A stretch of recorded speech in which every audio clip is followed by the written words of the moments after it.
may na-experience ako na isang taong ganyan na naging kaibigan ko siya. Tapos parang nung nagkakaroon ng parang di pagkakaunawaan sa barkadahan, no, parang so syempre usap-usap, parang nung nasa kanya na yung table, nung turn na niya magsalita, parang ang bait-bait ko sa inyo, parang ang bait-bait ko sa inyo, Ayan tapos na. ako pa yung sisisihin Ayan. niyo. Parang sa tingin niyo ba kaya kong Yan ang gawin yun? mahirap. Ayan ang Yung mahirap. pero yung totoo, siya talaga Meron yung may yun. kasalanan. Yun nga. Yung gano'n, di May ba? mga So, ganun. Yeah. bakit O gano'n? sige, ganito muna ha. Eto Kaya gusto ko itong palabas na to. Luan, Ang this galing is yung you. magtanong eh. We need your help. Okay. parang Jaworski lang yan eh. Oh, this is you, Pass the ball. Una sa lahat, we need to understand na lahat tayo bilang tao ay mayroong pangangailangan. Okay?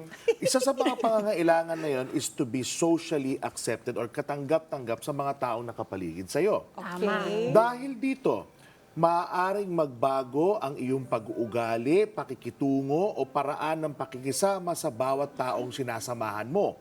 Iba-ibang level yan. Parang ganito, kung kunyari sa isang empleyado ng kumpanya, iba ang respetong pwede mong ibigay kasi boss siya, iba ang respetong ibibigay mo kasi janitor siya. Minsan may ganun distinction. So kung kunyari, sabi mo kanina, bakit mayroong inconsistencies? Minsan pag ako ang kausap niya, mabait siya sa akin. Pero pag ibang taong kausap niya, maldita siya doon. Kasi ang punto mo na doon, ano yung bawat level ng acceptance na meron sa tao. Kung kunyari, artista ka gusto ko friends tayo. Kaya mabait ako sa'yo.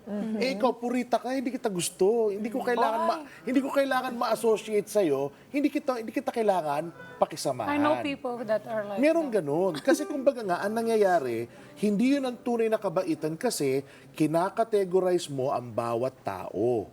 So, bawat tao, bawat panibagong paraan ng pag-accept sa'yo, tinitingnan mo, importante ba to? Hindi. Kailangan ko ba siya? Hindi. Kaya doon mo makikita yung inconsistencies. So yan yung pumapasok yung pagmanipula. Oo.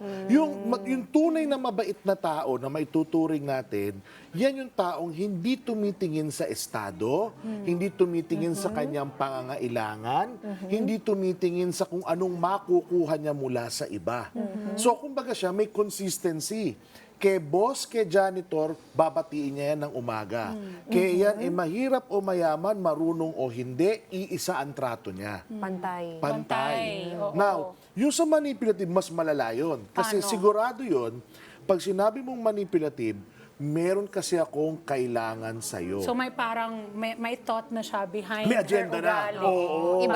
Iba yung intention niya sa Correct. pagiging mabait. May ulterior Isn't motive that na. so, di ba parang, that's so tiring? Paano mo malalaman yun? Oo, malalaman ba yun? Hindi yun obvious right Correct. away. Hindi talaga. Correct, Mama P, Actually, I sa agree. social psych, meron tayong tinatawag na foot in the door technique. Okay. Foot Okay. in the door. So Sa what foot is- in the what is door that? technique, ibig Unti-unti sabihin, muna. correct. Meron muna yan mga hihingin na napakaliliit na bagay para lang munang matest kung meron kang pagtitiwala sa kanya. Yung parang ganito, sabi ko, amiga, I forgot my wallet. Pwede bang pera muna ng 100? May bayad kasi yung parking nyo sa babae. I know Ganon. somebody that does that. Oh. And then, Ang dami ko na-diagnose dito. Ikaw talaga? Tofi. binigyan mo ako, di ba? Ano ba yan? Oh. Tapos, gagawin ko, babayaran ko kagad yung 100 na yun. Para makuha Makuha mo yung tiwala.